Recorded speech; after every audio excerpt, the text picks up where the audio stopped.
Donald Trump is panicking before he's set to give an address to the nation tonight, which, by the way, no one should be carrying live. So Donald Trump is expected to give this speech tonight and claim that China accessed U.S. voter data during the 2020 election, that the CIA knew about it and covered it up. And Trump is either going to say directly or imply that there are numerous Democratic leaders who should have their elections invalidated, like in Georgia.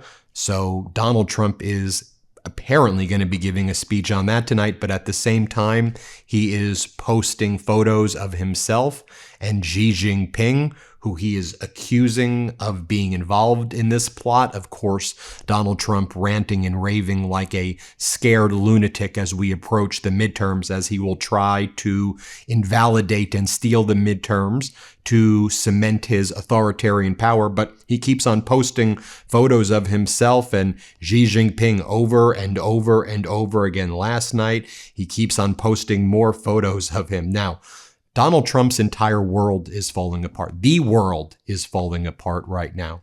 Pakistan, who I guess was serving as the mediator between the United States and Iran, they've basically pulled out of mediation. They're saying, well, we may try to still help, and we encourage the parties to get back to the table. But Pakistan has a defense agreement with Saudi Arabia, and Saudi Arabia recently struck the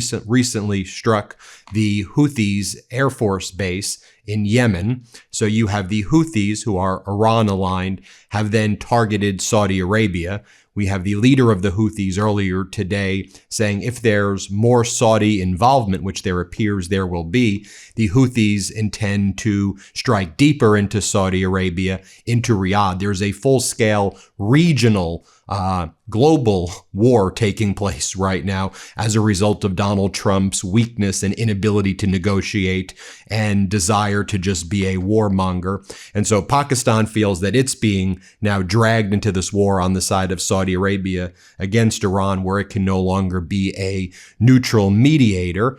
Look, 2 days ago at the MeidasTouch network, we've also been saying, pay attention to what's happening. Iran is going to work with the Houthis to shut down the Bab el-Mandab Strait in the Red Sea if Donald Trump continues to threaten that he will blow up all the Iranian infrastructure, the power grids, the bridges, as Donald Trump has continued to say he's going to do. There were lots of people who were like, MeidasTouch, that sounds hyperbolic. Iran's not going to do that. Where are your sources? And my sources were like, it's happening in front of our faces. Look what they're saying in Iran. Look what Trump's saying. Look at the troop movements. Also study what's happening in Yemen between the Houthis as well as the Al-Shabaab in Somalia, which is on the other side of the Red Sea. So you can attack the Red Sea from both sides. I said, isn't it pretty obvious what's happening here? I don't think I need like some exclusive secret source within the CIA to tell. I'm observing what's happening. And sure enough, that's been a lot of the reporting today from Reuters and the Telegraph. They're now kind of confirming our reporting. That's what the Telegraph says, citing sources in Yemen, reports that the Houthis are preparing plans to close the Bab el-Mandab Strait in coordination with Iran if Tehran decides to escalate by Donald Trump, escalating and attacking infrastructure in Iran. According to the report, the Houthis are expanding their ties, as I said they were going to, with Somalia's Al-Shabaab, including the alleged transfer of Iranian drone technology, with the goal of exerting influence over both sides of the Red Sea and the Bab el-Mandab Strait. The Telegraph says the move would mirror how Iran has been able to choke the Strait of Hormuz as a result of the U.S. Trump-Netanyahu invasion there. Reuters also confirming that Iran is declaring the Strait of Hormuz is an inviolable red line, warning that any U.S. strikes on Iranian infrastructure, including power plants and bridges that Donald Trump is threatening, will trigger retaliatory strikes against critical infrastructure in the region, that Iran will strike all of the critical infrastructure in these surrounding Arab nations where there are United States bases. And also, the Bab el-Mandab Strait will be next as well. Now, Iran is making good on its promises. They are climbing the escalatory ladder as Trump climbs the escalatory ladder and in response to Trump climbing the escalatory ladder. For example, Donald Trump ordered CENTCOM to strike a unladen ship that was by Karg Island and claim that it was trying to violate the blockade. Well, if you actually just take a look at a map here and you see where the U.S. blockade is, this red line kind of outside of the Gulf of Oman area, and if you look where Karg Island is right over there, the fact that the U.S. struck a empty Iranian tanker tells you what the U.S. is trying to do is prevent Iran from loading up, not just exiting the Strait of Hormuz, but even loading up its crude onto ships to make room for more crude to be taken out. And so as they escalate there, what did Iran do? Look at the targets that Iran hit. You know, it was fascinating because I saw this came out over the wire. Iranian drone crashes into oil tanker in Iraq's Basra terminal. No damages or fire, 4 Iraqi oil and security sources said. Okay, so an Iranian drone hit the oil tanker, but no damage was caused? Seemed like a lie to me. And then what do we find out today? Iraq has suspended all crude oil loading at its terminals following a drone strike, which had previously claimed there was no damage done, which has nominally been attributed to the Iranian-backed non-state actors striking a tanker at the Basra oil terminal. You take a look right here at the Strait of Hormuz. Today, basically entirely empty at this point. A few ships going through the Iran route, not Iranian ships. A few ships, though, going through the Iranian route. No ships going through the Oman route. It's come to a complete standstill. Now, Iran is releasing satellite footage, which it claims are locations that it's been targeting in surrounding Arab nations. For example, when we covered yesterday that an Iranian Shahid 136 drone made impact at the Erbil airport in Iraqi Kurdistan, and this facility houses a U.S. base. Well, here's the day after satellite footage, which appears to be confirmation that those drones over Erbil last night hit the Patriot battery at the airport. Iran released photos saying it shot down this MQ-9 Reaper drone.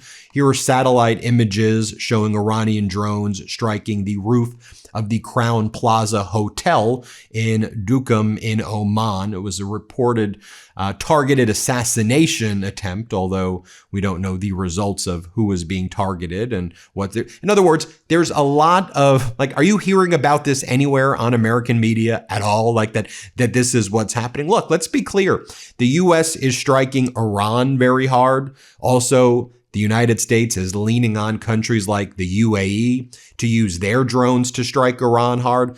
Like, this is footage right here that appears to be the UAE Yabhon drone right here. And you can hear that the Iranian army is trying to intercept this drone, but this drone does not appear to be American. This drone does appear to be of UAE origin. Here, I'll play this for you. Let's play it.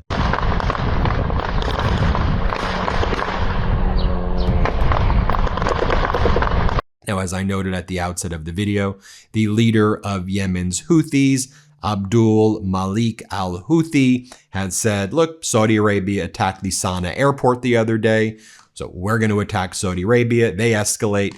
We're going to have a full-fledged war. We're not going to just sit back and do nothing here while that's taking place at this time. Meanwhile, Israel continues to strike. We'll play the B-roll here. Israel continues to strike deep in Lebanon. Here's a residential area in the Nabate al-Faqwa area in southern Lebanon. This is a day after the conclusion of the latest round of direct talks in Rome and the middle of a so-called ceasefire. Netanyahu blasting this area in southern Lebanon, a residential area. I'll show you B-roll right here. This is what's going on in the West Bank. Palestinian families are watching as Netanyahu's forces are tearing down homes there in the West Bank, and that's just happening, right now.